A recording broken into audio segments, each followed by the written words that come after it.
Forktales, a podcast that feeds ideas to the food and beverage world. Forktales is brought to you by Vigor, a branding and advertising agency focused on the restaurant and hospitality industry, and by Quench, a food and beverage advertising agency that specializes in evolving iconic food and beverage brands. Learn more, visit vigorbranding.com and quenchagency.com. If you love what we're serving up, please give Forktales a 5-star review on your podcast service of choice. Think of it as a tip for good service.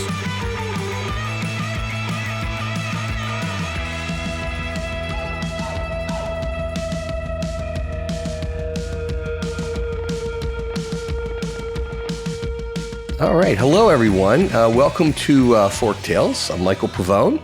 Our guest today is Clara Paye, and I've known Clara for a long time. She is from UNiTE Foods. UNiTE's line of nutritious bars are built around the concept of global flavors, but also comfort foods. Clara has started a brand that's redefining what protein and nutrition bars can be, and I'm happy to have her as a guest. Clara, welcome. Thanks, Michael. Good to be here.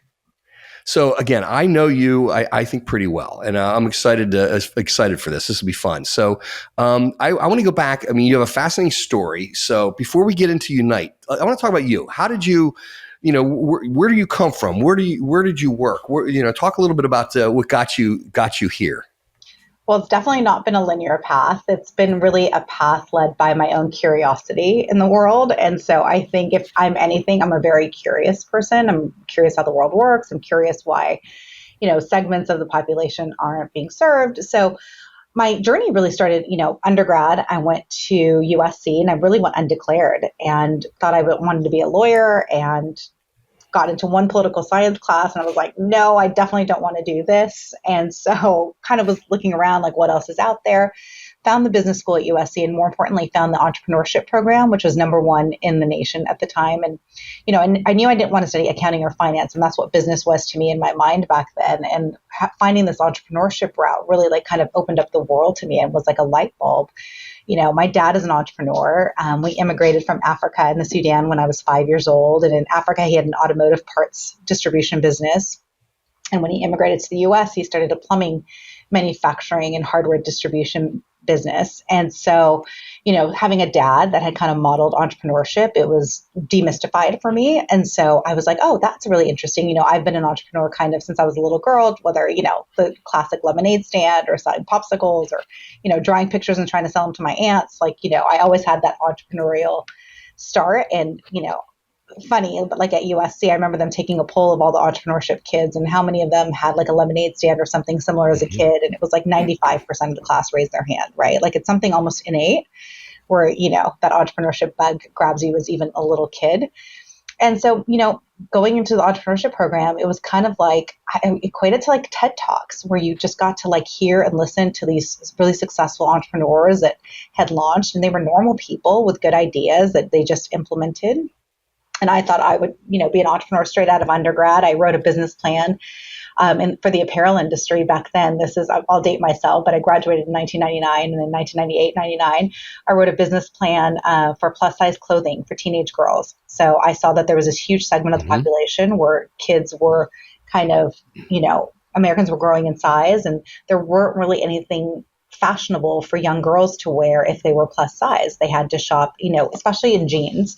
They had to start in shop in the women's department, or the boys' husky department. And there really wasn't anything fashionable. And I wrote this great business plan. All my professors told me to do it. And the only person I knew that had any money was my dad. So I, being 21 years old or barely 21, and asking him to fund, I needed $30,000 back then to launch this business. And I was going to do it with my best friend, whose father had just invested in a jeans manufacturing plant. She had done the entrepreneurship program the year before. It was this home run idea. The internet was just coming online, and we were going to do it all online. We didn't need storefronts. We were kind of revolutionize all these things. And my dad's like, what? Huh? Let's talk about plumbing products. Yeah. This is a business that already exists. And he just didn't see it, didn't understand. But it's ironic, but that business would grow on to be that segment specifically, where I did all my research at this mall, went on to become $1 billion business. Torrid went into the same brand mall with the same concept. And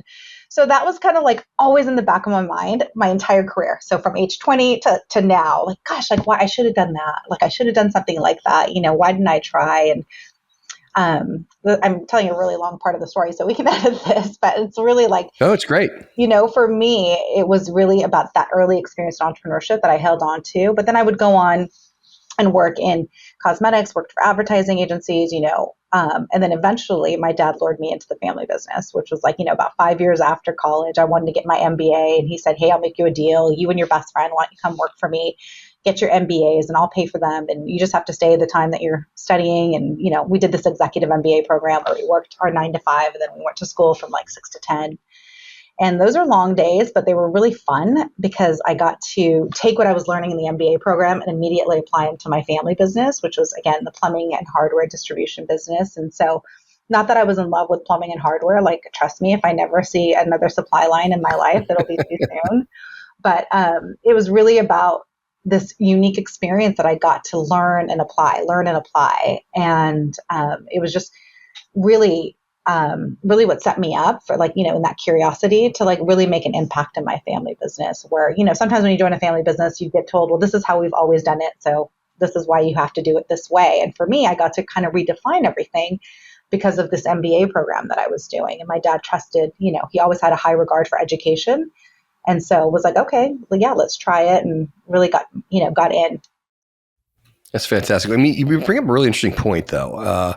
Being a sibling of an entrepreneur, you kind of do realize, or maybe you don't realize, that it's not easy, but it's doable, right? If you watch your father do it, like my father had a couple small sporting goods stores. So I thought, well, if you want to start a business, you just go out and start it. You just do it. And in my story is I've never been smart enough to know what I can't do. So I'm like, oh yeah, I can do that. And just and you sometimes you pass, sometimes you fail, but it's like, oh, I can try that. Oh yeah, I'll do that. So, but I think our parents really do make it easier for us if they've done that, and you sort of, I don't want to say you take it for granted, but it's sort of like, it seems doable, it seems attainable, and next thing you know, you've got something special. And I'll say this, it had to be interesting, difficult, and maybe very educational for you, being a young woman in the plumbing supply distribution business. I mean, what was that like?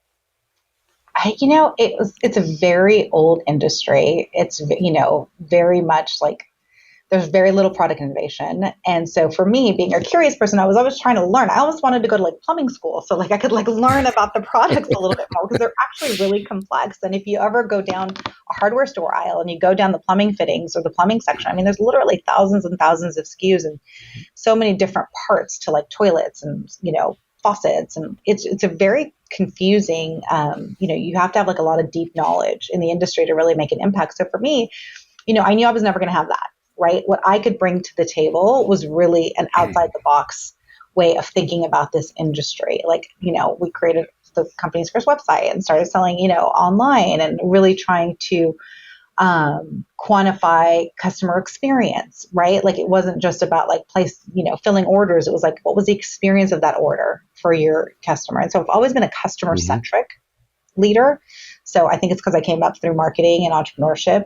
I really care about the customer, and I really care about the person that's opening the box, whatever that box is, and so for me, it was all about aligning the business to be customer focused, because my thesis was, if you focus on your customers, they will reward you with loyalty. And if they reward you with loyalty, your revenue will grow, right? It's a win-win. If you create value, why would somebody leave you? So it's when you're not creating value and you're creating problems for the customer that, you have that attrition. And so for me, it was really about making sure that we were taking care of our customers. And that was the winning strategy. I mean, it sounds really simple, but it's way harder to execute when you get to scale. Yeah, that's great. I mean, it makes total sense. So basically you do all your own plumbing now. Is that what you're saying? Not at all. I knew that. Okay, so now let's jump into something that I know you're very proud of and should be. You founded UNiTE, okay? And so let's talk about that. You founded in March of 2020, right? In the middle of that thing called the pandemic with COVID. Obviously, that was a part of the story. That's what sort of infused the story. Can you talk a little bit about that?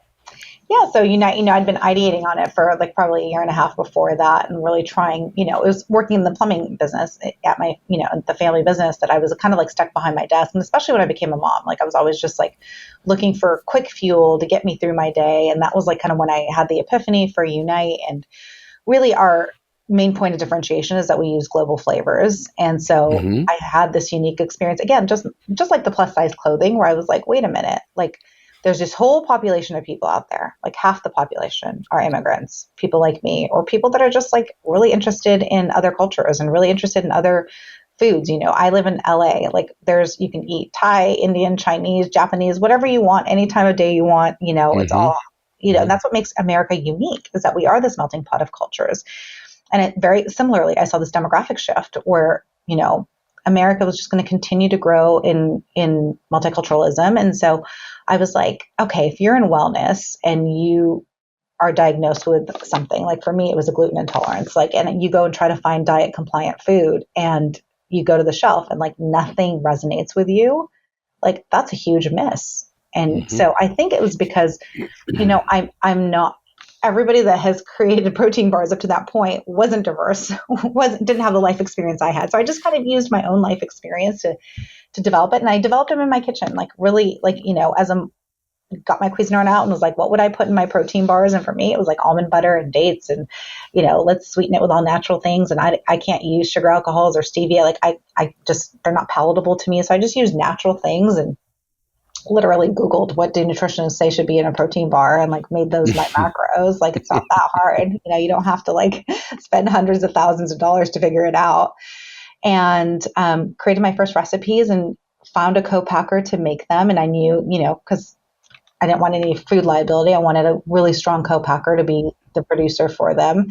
Found one that, where they saw the vision, they understood what we were about and supported us and got our product launched. And Expo West was this trade show, it's a trade show in the food industry. It's the largest natural products convention in the entire world. And if anybody hasn't been to it, just imagine 7 convention centers all smashed together in Anaheim, hundreds of thousands of people, like 3,000 plus exhibitors. It's literally and figuratively like Disneyland. Like it's a zoo. There's so many people. And we got our little 10 by 10 booth, and at the, they have this like new products part of Natural Expo that opens a day before we used to. And we got our booth set up and we were ready to rock. We were going to go show our bars. We had this whole warehouse full of new bars to show buyers. And that's how I was going to get people excited. And then the pandemic. And that was the first thing to get canceled. And literally we got this call, like, show's not going to happen. So break down your booth. And, it was like such a wild time. And people were really, unsure of what was going to happen. And, brands were not able to get into stores to pitch, or any buyers. Everything kind of went on hold because every grocery store was worried about safety for their employees and how to keep cleaning products on shelf and Lysol wipes. And like nobody was really thinking about like protein bars, right? Right. Like, all kind of, that's when like I think we all were baking banana bread every day, sourdough, and like, consoling ourselves with chips and margaritas at noon. So. Yeah. Well, I remember, like, for us, I mean, one of my companies is Quench, which is a CPG food and beverage. And I said, COVID was truly the greatest sampling program in the face of the earth for food and beverage. If you made a product at that time, if you had an established product, people bought it, people ate it, they put it in their pantry, they stacked it in their shelves. I mean, it was phenomenal time for food. I mean, unfortunately, you were too new, right? You couldn't even take advantage of it. You didn't even get a chance to get out of the starting gate. So that had to be extremely disappointing. But I think it's amazing too. Like, okay, so you come from one industry and you learn a lot just in business and dealing with people from one industry, but then you applied to this startup that you were never in the food business. So you had to learn how to be a manufacturer. You had to learn about safety. You had to learn about ingredients, legal, and everything and anything. I mean, it's just it's an amazing undertaking. How did you learn so much? Like business is a framework.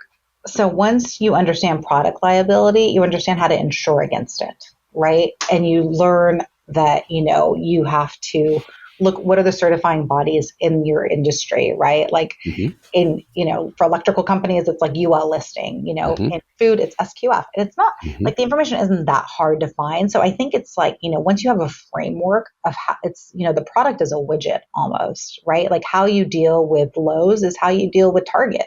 Like it's a big box. They care about many of the same things, right? You have to understand what's going to happen on the back end of your business. You have to understand how to get that product there on time and in full.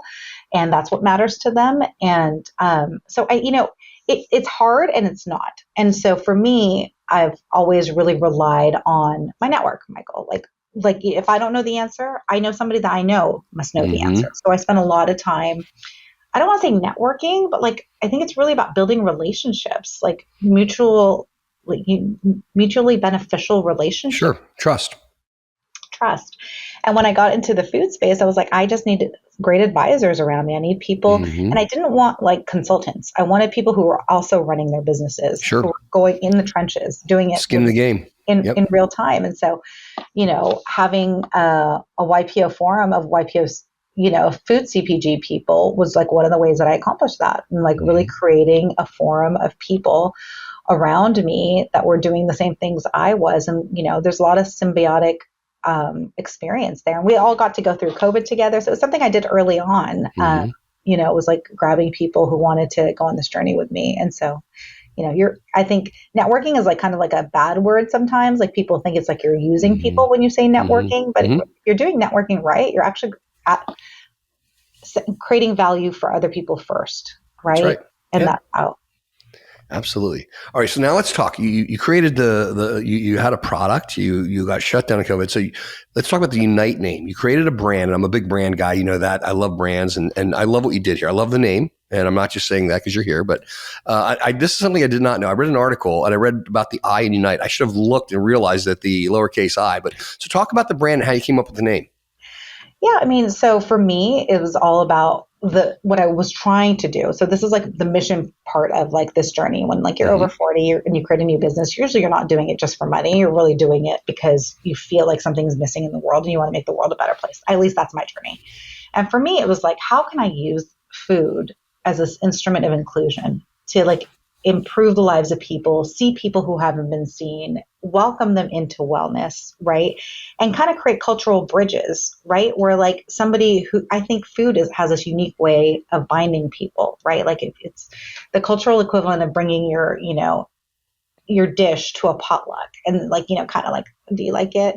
Kind of like having that, like, there's a moment where you're like, are you sure? It's kind of a little strange. Or like, when people used to come to my home and like, be like, my mom made this thing, you don't have to eat it. It's, you might not like it. And then people loving it. And you're like, oh, okay, it's good. Like it's safe. Like everyone's accepted now. And so I think for me, it was like, how, food can also divide people. If people make fun of somebody's food or make fun of flavors, and I think it also can unite. And so I wanted to use it as like, let's find common ground. Let's find flavors that like will resonate with lots of people. And so like the flavors we choose typically are not just like country specific, they're like region specific. So like, churros are eaten in Spain and Mexico and like all over Latin America, right? Baklava is eaten in North Africa, in Greece, in Russia, in Croatia, right? Bubble tea, which sounds like just an Asian flavor. And yes, it was born in Taiwan, but, like the British drink milk with tea, the Indian people drink milk with tea, and the Middle East drink milk with tea. Like those flavors can resonate with lots of different people. So, and then there's peanut butter and jelly, and that's the one where people are like, huh? Like, that's not global, but it's like my American heritage is just as important. And so I want all people to feel represented. And the reason the I is small is I think because if you're trying to connect two sides, you yourself have to get smaller to understand the other side. And so that to understand the other, and we live in such a time of division. And so like really having a name like UNiTE, it's like, it's really the essence of the brand is to, seek to understand and seek to find common ground instead of like how we're different. I mean, I love it. I mean, you obviously have a propensity for marketing. It's very smart and very sound, the thinking behind it. And I've had the products that are fantastic. And again, I'm not just saying that your products are absolutely delicious. So you should be very, very proud of that. And now, so we talk about the flavors. So we do a food trends presentation every year, and we always come up with all these funky flavors, and we I shouldn't say funky. We learn about things that are popping in different parts of the world and starting to bubble up, and we try to grab onto them. I mean, all of us as manufacturers, as restaurants, as marketers, and we try to understand these flavors and how to bring them forth and introduce something fresh. How do you go about finding flavors? How do you go about deciding what the next flavor is going to be? It's really intuitive for me, but like, my hero flavor is churro. And like that one was really, born out of, I live near Disneyland. I live like 15 minutes away and I have small kids. And so we were always at Disneyland, always in line at the churro cart was kind of like around the corner. Right. And like churro was like definitely this very familiar flavor. And like churros are, they're eaten, they're not just different for different sake. Like many people have had a churro, like whether it's at a fair or at Disneyland or at a carnival or, like churro was like not that, outside the box for most people, and it was very approachable. And so like that Disneyland cart, just like looking at the lines, I was like, yeah, that could be a really good flavor. How come nobody, hasn't really done that? And then, I would visit ethnic markets a lot to look at the flavors. Sure. So I go to Hispanic markets, I go to Korean markets, I go to Japanese markets. I live in an area again where I'm blessed by diversity. And so I study, when I travel, what are people eating? What are people, what do people enjoy? And the first flavors are really like things that I loved. So I just wanted to create things, flavors. And then I tested them on my friends. And I probably made like 15 or 20 different flavors before I started. Right. Like, and kind of like chose the heroes from the ones that I made in my kitchen. Now, is there one that you loved and thought, oh, everyone's going to love this and didn't make it? Is there a flavor that you kind of, what is it? It was a green tea matcha flavor. And so, but green tea powder sometimes can be fishy and like it sounds so weird, but like it just didn't work in scale. Right. And so, and there are matcha bars out there, but I never think that they taste great. And so, I wanted it to have like good product integrity. And so like, that was like a, one that like I thought would be, cause if you look at the Starbucks menu, like so many, those are great flavor cues too. Like, Starbucks spends a lot of time in flavor development. And so you can take cues from adjacent industries. Sure. We got to work with a lot over the years through Quench. We'd worked with the Hershey company and we worked with the scientists. And I was always blown away because we'd go this would be like early 90s. We'd go in these rooms where they'd have to swipe a card for the door to open. It seemed very like sci-fi, and it'd be lab technicians and they'd put drops and they'd be like, here, taste that. What does it taste like? I'm like, well, I taste apple pie. They're like, wait for it. I'm like, oh, I taste whipped cream. Wait for it. Oh, I can now taste crust. Like they could do this. I mean, it was like better living through chemistry. They could do all this stuff. And what it came down to, obviously, and this is what is so hard with what you do, is now you have to source the ingredients. Now you have to make sure it's not a chemical thing. And then you have to understand, can you afford that flavoring at a price point that will be palatable to the consumer? So there's so much involved in all of what you do. There is so much. Like, look, all business is hard, but the food business is particularly hard, right? Because it's a living, breathing thing, right? And for me, it came down to simplicity. Like I always wanted simple ingredients because I wanted people to be able to understand what was going into the bar, right? Like I wanted it to be real food and natural. And so when you have those kind of like barriers, it helps you and it hurts you, right? Like I can't put in a bunch of processed things, like many large companies can, because that's not the brand value that I'm trying to create or the kind of product I'm trying to create. So yeah, it's very hard. We do get a lot of those scientists taking pictures at our booth every year at all the expos. And so and we have been copied, and that's like just anytime you're successful at something, people are going to copy you. And so, but I think at the end of the day, consumers want authenticity. They want, brands that are creating products that are meaningful to them and, align and will reward those brands. So I don't really worry about like copycats. I worry more about when they stop copying me. Well, but to your point, and, we've been doing a food trends report for over 15 years, and what you are doing and how you're doing it is very on trend. It's not easy.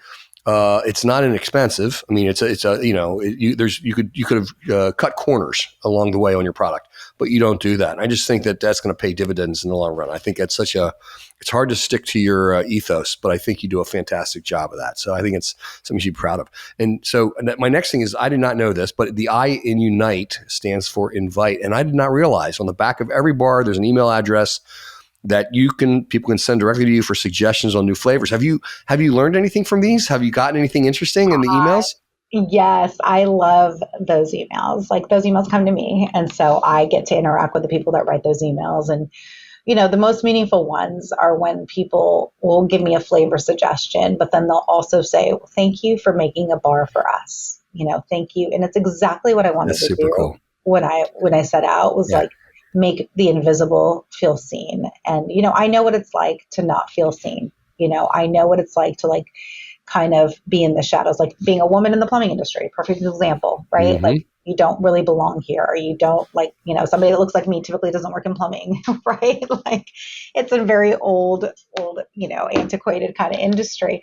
And so like when I get those emails, I get really excited, and people do have some great ideas of like things that we've actually developed, and just haven't launched. And, so it's fun to know that like it is also on trend for people. That's fantastic. So, I mean, I'm being Italian. My wife's Greek, so her mother makes us baklava. So it's phenomenal. So I love that. I'm really proud to see that you have a baklava in your flavors. So you have baklava, you have peanut butter and jelly, you have churro, bubble tea, Mexican hot chocolate. What's your favorite? It's like asking me which my favorite kid is. We all have one. Come on, we all have one. On any given day, we all have one, a favorite kid. Churro is our hero, and Churro was like the first bar where I was like, okay, that's the baby. Really have something. Yeah, but I really also very much like baklava, and it's similar to Churro in that it's got kind of like some of the same kind of spices with the cinnamon. But baklava has never been done outside of baklava. Like think about it, Michael. Like you've never seen a baklava ice cream, you've never seen a baklava cracker, like you've never seen a baklava popcorn. Right? Like it was very unique. Yeah. And, before I launched, many of the manufacturing partners I met with in the beginning were like, these flavors are too strange. Like nobody's going to buy these. Like to be, have come full circle and be like, no, they're great. And like baklava just won a Good Housekeeping Award this year from their, Best Snack Award. Churro won the same award last year. So it's like, it's incredibly validating when, people like the product and like, appreciate it. And it's got organic honey in it. It's just really tasty bar. That's great. Well, like I said, the products are amazing, and in a way, I look at these flavors, and in a way, they're kind of all comfort foods too, right? I mean, they're all international flavors, but they're almost like international comfort flavors. It just it kind of feels that way. Well, they're nostalgic flavors. So they're flavors that you ate in childhood. Right. And so that was also really important to me. Those were always also one of the barometers is like childhood flavors.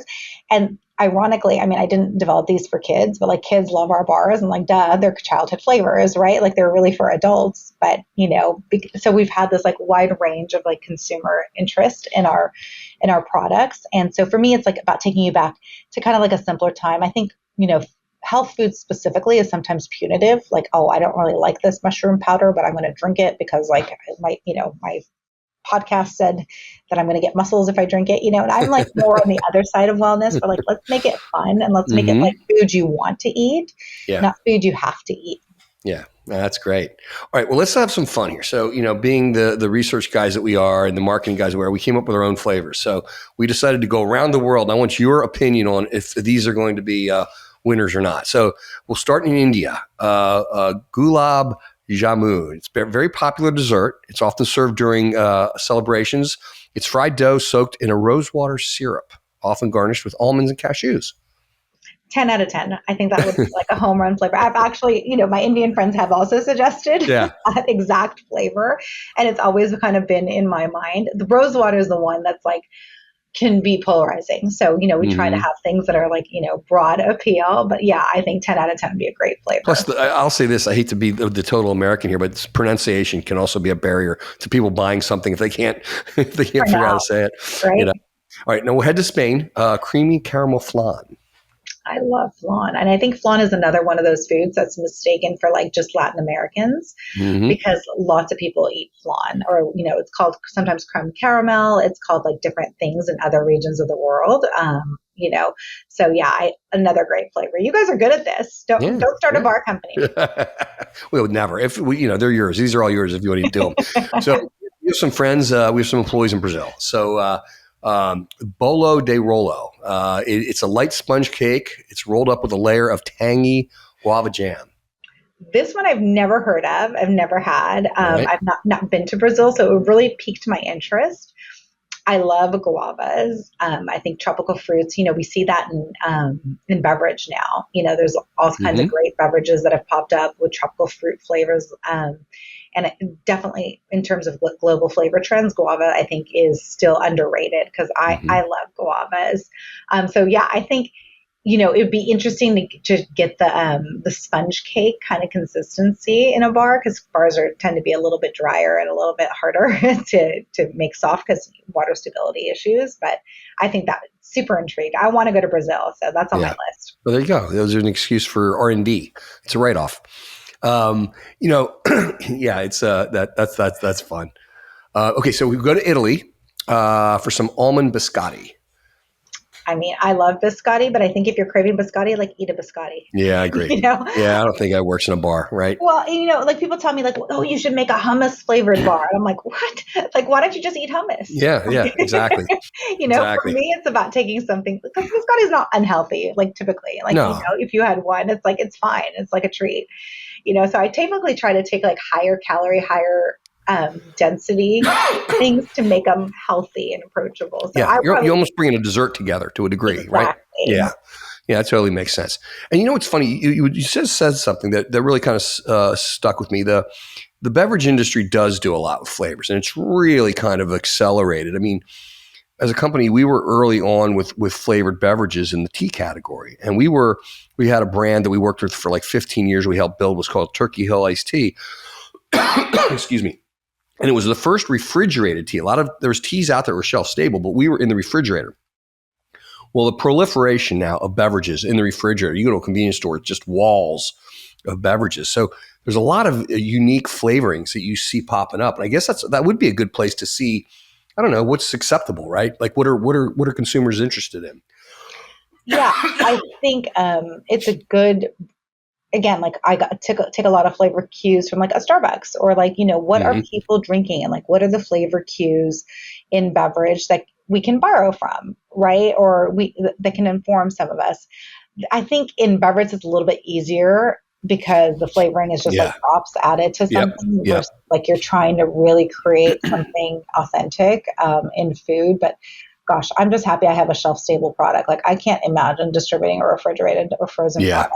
Knowing what I know now, it's just a whole nother level of anxiety. Yeah. Well, and flavoring too on that side it's amazing how if you had some it sound obvious, add some flavor to it, what happened to potato chips, right? So we have in the snack food category, we have snack foods. I mean, adding just a new flavor, a new fun. It's amazing how much velocity you get and how much traction. And we actually did it across the tuna category. And you would think, tuna in a can. We started adding sriracha or different types of hot or Thai chili, or just all these kind of unique flavors. And it's amazing how it can really get you more shelf presence.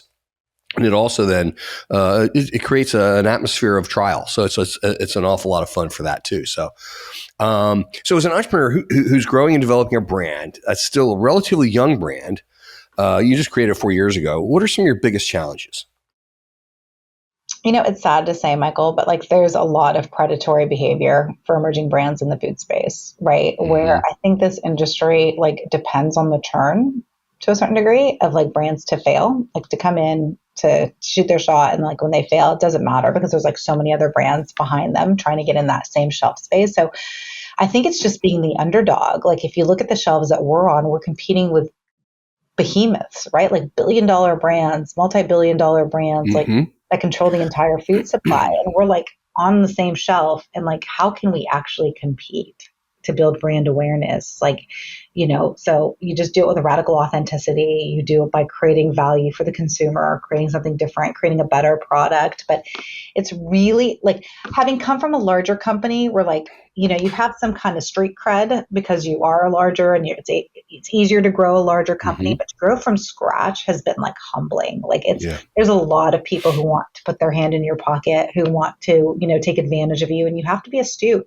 And again, you have to surround yourself with people that are smart, that will help you avoid the landmine, help you clear those paths. But, I also started a nonprofit called Included for, people of color in food CPG, just because I feel very passionately. It's called Included CPG, for people to kind of not make the same mistakes that I made, or kind of try to pay it forward somehow by clearing the path for, I don't want people to, make the mistakes that we've made or could have potentially made. Mm-hmm. You've always been one to give back, and I think that's very admirable. I mean, we were walking around, and was it this we were just talking about with the included CPG? We were walking around, I think it was Expo West. You had a special section, and you had them donate space. What was that for? It was for emerging brands and okay. For included. And so we do that at the Fancy Food Show and at Expo West every year. And so we kind of run kind of a mini incubator accelerator for these brands and help them get that big space and be ready to pitch. And, you have to be market ready. So it's not like for a brand that's like pre-launch. It's like, you have some kind of like established brand presence, and really hoping to elevate them to the next level, because those trade shows are so expensive and it's so prohibitive. And so anything that we can do to level the playing field, to like help an emerging brand win, is like, it just lights me up, Michael. Like, it makes me so happy, because these are the people improving the food systems. These are the people that are bringing healthy products to market. These are the people who are, taking their family recipes and trying to share them with the world. Well, I mean, I admire you because you're able to, I could see you walking into those shows and asking for them to give you all this space. And I know how you are. You do it with a smile, but you're pretty emphatic, and I'm sure you always get your way, because I know I sit in meetings with you, and when I miss a meeting, I have to answer to you. But you do it with a smile, but you always hold people accountable, and you get what you want. And I do respect that. So, well, I mean, it's been a great partnership with New Hope and the Specialty Food Association, and it aligns with their values. So they actually are great partners. And so it's and it's a team. It's not just me. There's like 5 other founders on the leadership team have included. So, we are really working hard to improve the food systems. Mm-hmm. So what do a lot of these folks, I mean, thankfully they have you to sort of open up the door for them, literally, to bring them into these shows. Like, what do you see a mistake made by wannabe entrepreneurs? What do they do wrong? Or what do you think in the brand creation process? What do you think that they do wrong a lot? I mean, it's probably something we did wrong too, but it's like trying to pretend you're a big brand when you're not, right? Like, yes, you can get on that shelf, but are you ready? Can you support it the same way a big brand does? Do you know all the levers to pull, right? Like, and it's hard to say, like, it's hard when the opportunity knocks not to take it, right? Sure. So it's like that discipline of knowing, what is the actual contribution margin of this account? And, is it just like, or does it accomplish something else? So I think it's like biting off a little bit more than you can chew.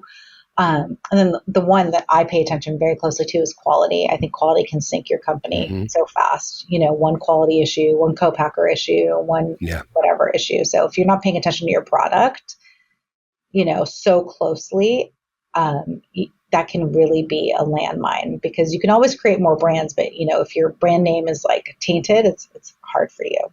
Right. I mean, some people might not even know, like, that. I think people assume because you have a brand that you actually make it yourself. And, there are co-packers out there, and a lot of brands use co-packers, and you're handing off basically your baby and your promise. A brand is a promise, your promise to the consumer, to someone else to make.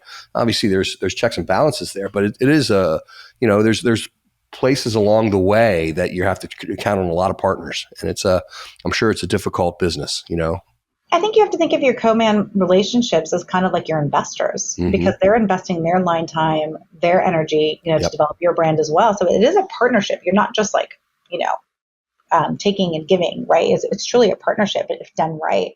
And like, I like to actually preface a lot of my buyer meetings by saying, hey, by the way, I don't make this in my garage, because like the bias is, if you're like an emerging, I have a dream person, you're like making these bars in your garage and like packaging them up and sending them out. Not that there's anything wrong with that, but like when you're trying to pitch a Fortune, 100 company, they got to make sure that, you have your ducks in a row. And so that's a good qualifier. Yeah, Target doesn't want you to think you're baking the night before. That's funny, but I mean, it's true, and it's amazing all of the hurdles, I'll say, that you have to go through. So you have a great. There's a quote that you like to talk about a lot. Winston Churchill: "Success consists of going from failure to failure without loss of enthusiasm." And you're always enthusiastic. You want to talk a little bit about some of those things that you had to bump up against, some of your failures, some of the things that you had to pivot? Oh, there's so many, Michael. I mean, every if it was easy, everyone would do it, like Sure. I would say that, but it's like, it's so true. And like, and every entrepreneur I talk to in the food space or any space, it's like, you got to be able to take those hits Oh yeah. and get back up. But the getting back up is really hard, right? Especially when there's like, you could do something else with your time. You could do something else with your energy. And that's where like a mission becomes really important. It's like, what's actually driving you? Because if it's money, you'll give up. There's way easier ways to make money. Like if I wanted to go make money, I'd just take my money and invest it in real estate or whatever. I'm like, yes, you do that too, but it's really about mission for me. And so what drives you to like make the world a better place, have a lasting impact, create products that resonate with people. And so success is just a barometer. It's just an outcome of you living that up. But like, there are times, I think if you're not ready to throw in the towel every month in your business, are you even an entrepreneur? Like, like it's the getting back up, and it's like that loss of enthusiasm is what gets you. And like another way to set that is like burnout. If you've burned out, it's too late. So I make sure that I don't burn out. Yeah, that's very smart. That's actually very sage advice right there, because look, these businesses, no matter how exciting they are or how long you've been doing them, you do hit those troughs. You do hit the burnout phases. Personally, I started my first agency 33 years ago, and it's, and during this whole time with COVID, there's so much change, and you think like, well, you've been doing this for a long time, everything should be on autopilot. No, I probably worked harder in the last couple of years than I did maybe in some of the middle years. I don't know. It's just a different time. So yeah, the entrepreneur thing, I think everyone takes it for granted, or everyone looks over and says, oh, you've done that, or you have money because of this. And most people don't realize those days and those sleepless nights and those weekends and the fears of everything from bankruptcy to lawsuits to everything else. We all go through it, right? I'm very fortunate. I get to talk to a lot of founders. I get to talk to a lot of entrepreneurs and a lot of successful people, and they all have those same stories. Every one of them has that nightmare.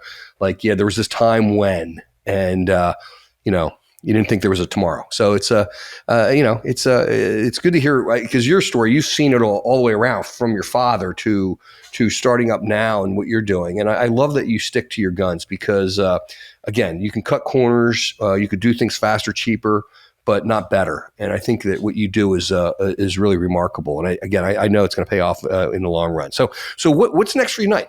Is there any new flavors? If you can't talk about it, I understand, but is there anything, new products or flavors or anything exciting on the horizon? Yeah, there is a new flavor. It's called Hot Fudge Sundae. It'll be launching soon. And so we're really excited about that flavor. Another nostalgic childhood treat.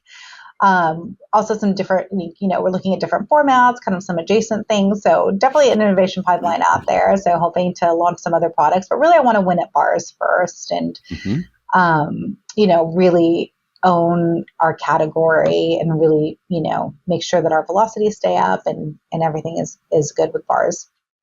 Fantastic. All right. So one last question, and it can't be one of your bars, but if you had one last final meal, what would you eat, where, why?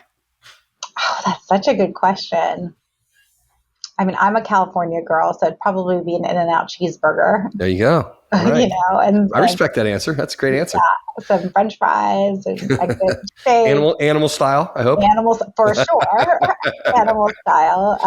It's kind of like that's the meal when we travel abroad or something, and you get back, you're like, oh, I just want an In-N-Out burger. Right. It feels like home, and I think that goes back to nostalgia and childhood too. Anybody that with work or whatever, friends or family that travel with me, they know when I land in California, that's one of the first things I do, and I will not leave until I do it. Like, so it might not be the very first thing I get to do if I have a meeting, but I will have In-N-Out before I get on that plane to fly back east. So that's a great answer. Great answer. So anyway, Clara, thank you. This was awesome. I appreciate you. I've known you a long time, and it's just so cool to hear your story and see what you're up to. And congratulations. Thanks, Michael. It's fun to be on. Awesome. Thanks.